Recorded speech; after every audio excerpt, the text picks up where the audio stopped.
जब I love you की फुसफुसाहट खामोशी की परछाई में फीकी पड़ गई और साथ रहने की गर्मजोशी भरी आलिंगन की जगह अकेलेपन की ठंडी आलिंगन ने ले ली, तो उन्हें पता चल गया कि उनकी प्रेम कहानी एक एक धागा खोल रही है।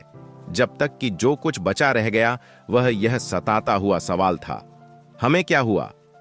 देखिए, हम अपने रिश्ते के टूटने की कच्ची और अनफिल्टर्ड कहानी साझा करते हैं। परी कथा के रोमांस से लेकर अलग होने की दिल तोड़ने वाली सच्चाई तक। उतार चढ़ाव, हंसी और आंसुओं का अनुभव करने के लिए तैयार हो जाइए। और जब प्यार पर्याप्त नहीं होता तो क्या होता है? आज के विषय पर वीडियो देखें कि तलाक क्यों होता है। भारत ऐसा देश है जो सदियों से स्त्री को एक लक्ष्मी का रूप दिया जाता है। हमारी संस्कृति, हमारे आदर्श, सब कुछ स्त्री को प्यार से ज्यादा प्यार देता है।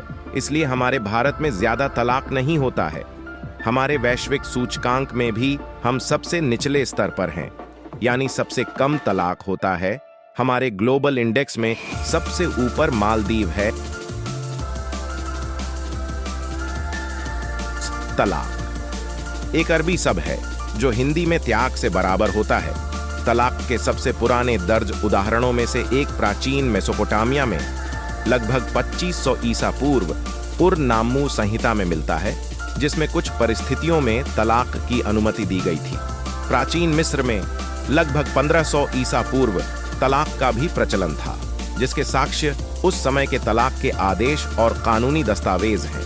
प्राचीन ग्रीस और रोम में भी तलाक आम बात थी, जिसके लिए कानून और नियम बनाए गए थे। हालांकि तलाक की आधुनिक अवधारणा, जैसा कि हम आज जानते हैं, इसके कानूनी और सामाजिक निहितार्थों के साथ अपेक्षाकृत हाल ही में विकसित हुई है, जो यूरोप और उत्तरी अमेरिका में 19वीं शताब्दी में वापस आती है। तलाक के इतिहास में कुछ प्रमुख मील के पत्थर इस प्रकार हैं। 1857 इंग्लैंड और वेल्स में वैवाहिक कारण अधिनियम व्यभिचार के आधार पर तलाक की अनुमति देता है। 1860 का दशक संयुक्त राज्य अमेरिका में तलाक के कानूनों में सुधार किया गया, जिसमें परित्याग, क्रूरता और व्यभिचार के आधार पर तलाक की अनुमति दी गई। 1970 का दशक कई देशों में तलाक की दर में उल्लेखनीय वृद्धि होने लगी, जिससे सामाजिक दृष्टिकोण और पारिवारिक संरचना में बदलाव आया। 1960 का दशक संयुक्त राज्य अमेरिका में बिना किसी दोष के तलाक की शुरुआत हुई, जिससे दोष दिए बिना तलाक की अनुमति मिल गई। ध्यान रखें कि तलाक का इतिहास जटिल और विविध है, और यह केवल एक संक्षिप्त अवलोकन है। यहाँ कुछ सामान्य कारण दिए गए हैं कि क्यों जोड़े अलग हो जाते हैं। 1. संचार टूटना। खराब संचार या संचार की कमी से गलतफहमियां और संघर्ष होते हैं। 2. विश्वास के मुद्दे। बेवफाई, बेईमानी या अन्य विश्वास तोड़ने वाले व्यवहार अपूरणीय क्षति का कारण बनते हैं। 3. वित्तीय असहमति। खर्च करने की आदतों, वित्तीय प्राथमिकताओं या आरण में अंतर तनाव और तनाव पैदा करते हैं। 4. अंतरंगता की कमी। भावनात्मक या शारीरिक वियोग से अलगाव और वियोग की भावनाएं पैदा होती है। 5. मूल्यों या लक्ष्यों में अंतर। व्यक्तिगत मूल्यों, लक्ष्यों या प्राथमिकताओं में बदलाव के कारण जोड़े अलग हो जाते हैं। 6. लगातार संघर्ष। चल रहे तर्क और संघर्ष रिश्ते को थका देते हैं और खत्म कर देते हैं। 7. प्रतिबद्धता की कमी। एक या दोनों साथी रिश्ते में समर्पण या निवेश की कमी महसूस करते हैं। 8. व्यक्तिगत मुद्दे। नशे की लत या मानसिक स्वास्थ्य संबंधी चिंताओं जैसी अनसुलझी व्यक्तिगत समस्याएं रिश्ते को प्रभावित करती हैं। 9. बाहरी दबाव। काम से संबंधित तनाव, पारिवारिक संघर्ष या सामाजिक दबाव जैसे बाहरी कारक रिश्ते पर भारी पड़ते हैं। 10. अलग होना। जोड़े स्वाभाविक रूप से समय के साथ अलग हो जाते हैं, खासकर अगर वे अपने रिश्ते को बनाए रखने का प्रयास नहीं करते हैं। याद रखें कि हर स्थिति अलग होती है और अक्सर यह कई कारकों का संयोजन होता है जो अलगाव की ओर ले जाता है। तलाक से बचने के लिए एक जोड़े के लिए सबसे अच्छा उपाय प्रभावी संचार, सहानुभूति और समझौते के माध्यम से अपने रिश्ते में मुद्दों और चुनौतियों का समाधान करना होगा। यहाँ कुछ रणनीतियां दी गई हैं जो मदद कर सकती हैं। 1. खुला संचार। अपनी भावनाओं, जरूरतों और चिंताओं के बारे में एक दूसरे से खुलकर और ईमानदारी से बात करें। 2. सक्रिय रूप से सुनना, एक दूसरे की बात ध्यान से सुने, दूसरे व्यक्ति के दृष्टिकोण को समझने की कोशिश करें। 3. सहानुभूति और समझ, एक दूसरे की भावनाओं और जरूरतों के प्रति करुणा और समझ दिखाएं। 4. समझौता और लचीलापन, समझौता करने और तनाव पैदा करने वाले मुद्दों पर आम सहमति बनाने के लिए तैयार रहें। 5. संघर्ष समाधान, स्वस्थ संघर्ष समाधान कौशल सीखें, जैसे कि तनाव कम करने की तकनीक और समस्या समाधान रणनीतियां। 6. गुणवत्तापूर्ण समय, एक दूसरे के साथ गुणवत्तापूर्ण समय बिताएं, ऐसी चीजें करें जो आप दोनों को पसंद हों। 7. अंतरंगता और स्नेह, अपने रिश्ते में अंतरंगता और स्नेह को प्राथमिकता दें। 8.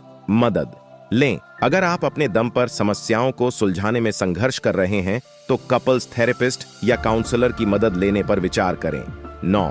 क्षमा और माफी का अभ्यास करें और ईमानदारी से माफी मांगना सीखें। 10. कृतज्ञता और प्रशंसा, अपने रिश्ते के सकारात्मक पहलुओं पर ध्यान दें और एक दूसरे के लिए कृतज्ञता और प्रशंसा व्यक्त करें। इसके अलावा यहाँ कुछ दीर्घकालिक रणनीतियां दी गई हैं। एक मजबूत नींव बनाए, अपने रिश्ते में शुरू से ही विश्वास, सम्मान और संचार की एक मजबूत नींव स्थापित करें। 2. स्वतंत्रता को बढ़ावा दें, रिश्ते के भीतर अपनी वैयक्तिकता और स्वतंत्रता बनाए रखें। 3. अंतरंगता विकसित करें, भावनात्मक और शारीरिक अंतरंगता को प्राथमिकता दें। 4. परिवर्तन को अपनाइए, अनुकूलनशील बने और विकास के साथ आने वाले परिवर्तनों को अपनाइए। 5. स्वदेखभाल का अभ्यास करें, अपने शारीरिक, भावनात्मक और मानसिक स्वास्थ्य का ख्याल रखें। याद रखें कि हर रिश्ता अनोखा होता है और जो एक जोड़े के लिए काम करता है वह दूसरे के लिए काम नहीं कर सकता। सक्रिय, लचीला और विकास के लिए प्रतिबद्ध होने से आप अपने रिश्ते को मजबूत कर सकते हैं और तलाक से बच सकते हैं। निष्कर्ष रूप में, तलाक एक जटिल और संवेदनशील मुद्दा है जिसका व्यक्तियों, परिवारों और पूरे समाज पर गहरा प्रभाव पड़ सकता है। जबकि यह कुछ लोगों के लिए एक आवश्यक समाधान हो सकता है, लेकिन इसे सावधानी से अपनाना और संघर्षों को हल करने और रिश्तों को मजबूत करने के सभी तरीकों का पता लगाना आवश्यक है। तलाक के कारणों को समझकर जोड़े मुद्दों को संबोधित करने और एक स्वस्थ, अधिक संतोषजनक साझेदारी की दिशा में काम करने के लिए सक्रिय कदम उठा सकते हैं। प्रभावी संचार, सहानुभूति और समझौता एक मजबूत और लचीला रिश्ता बनाने में आवश्यक उपकरण है। यदि तलाक आवश्यक हो जाता है तो इसमें शामिल सभी पक्षों के लिए नकारात्मक परिणामों को कम करने के लिए सौहार्द, सम्मान और सहपालन, यदि लागू हो, को प्राथमिकता देना महत्वपूर्ण है। आखिरकार, हर रिश्ता अनोखा होता है और सभी के लिए एक जैसा समाधान नहीं होता है। सहानुभूति, समझ और समर्थन की संस्कृति को बढ़ावा देकर हम मजबूत, अधिक लचीले रिश्ते और अधिक दयालु समाज बनाने की दिशा में काम कर सकते हैं। याद रखें, तलाक एक विफलता नहीं है, बल्कि विकास, सीखने और नई शुरुआत का अवसर है। इस दृष्टिकोण को अपनाने से व्यक्ति पहले से अधिक मजबूत, बुद्धिमान और उज्जवल बन सकता है।